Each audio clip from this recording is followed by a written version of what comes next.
Make me look like a sword, Isla had told the starling tailor, Leto, one that's more blood than blade. A mixture of wildling and starling. That was what she wore as she swept into the dining room. The Sunling nobles had arrived early with their ruler. They were already seated when Isla walked through the doors, and when their eyes went straight to her, sharp and hungry, she had the unnerving feeling of being the very thing they had come to pick at and consume. Before, she might have cowered under their scrutiny, but now she strode to the table like she didn't notice. What could anyone on this island do or say to her that they hadn't already done?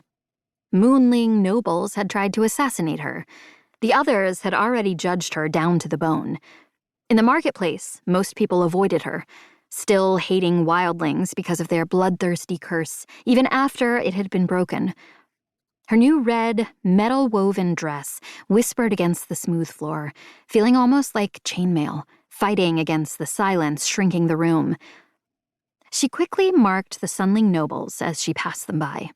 A man with long, golden hair tied into a braid and dark skin, wearing a solemn expression. A tall woman, made up of about 1,000 freckles, her hair the color of rust. A man who looked old. Remarkable, given that even Oro looked young, and he had been alive for more than 5 centuries. His spine curved toward the table as if emulating the top of a question mark. He smiled at her, light skin crinkling, but it tipped more toward amused than friendly. Oro sat at the head of the table, and he was also watching. The king would have looked exactly like he did at the beginning of the centennial, at that first dinner, if not for his eyes. Back then, his eyes had been hollow as honeycomb. Now, they burned right through her with an intensity that made any previous thoughts unspool around her. He almost imperceptibly traced her with his gaze. Her bare, tan shoulders, the silk and steel corset, the slit in her dress revealing knee-high boots she'd had made because they were more practical than her heels or slippers. Her long brown hair with tiny red flowers woven through the ends.